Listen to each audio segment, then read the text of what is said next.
চলতি বছরের এপ্রিলে বাংলাদেশ দলের স্পিন বোলিং কোচ হিসেবে যোগ দিয়েছিলেন পাকিস্তানের কিংবদন্তি স্পিনার মুশতাক আহমেদ।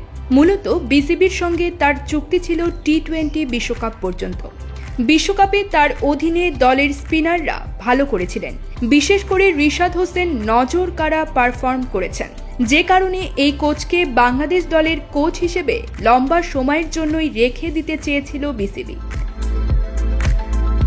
তবে শেষ পর্যন্ত বাংলাদেশ অধ্যায়ের ইতি টানলেন মুশতাক।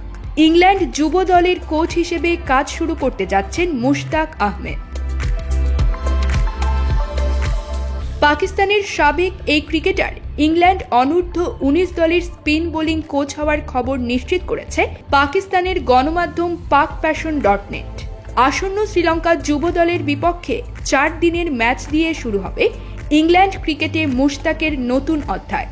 অবশ্য বিসিবির বেশ কয়েকজনের সঙ্গে যোগাযোগ করা হলেও বিষয়টি নিয়ে স্পষ্ট কিছু জানা যায়নি।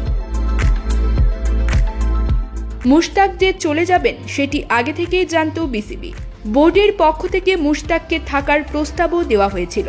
সেটি নিশ্চিত হওয়া গেছে বিসিবির সভাপতি নাজমুল হাসান পাপনের কথাতেই। গত 2 জুলাই বিশ্বকাপ শেষের বিসিবির বোর্ড সভায় পাপন বলেছিলেন, মুশতাকের সাথে আমরা চুক্তি বাড়াতে প্রস্তুত। অন্যদিকে আমরা নতুন অপশনও খুঁজছি, দেখা যাক কি অপশন আছে। শেষ পর্যন্ত মুশতাককে ধরে রাখতে পারেনি বিসিবি। পাকিস্তানি এই কোচ শ্রীলঙ্কার বিপক্ষে 4 দিনের ম্যাচ দিয়ে ইংলিশ যুব দলের দায়িত্ব নেবেন। Sports desk, channel 16।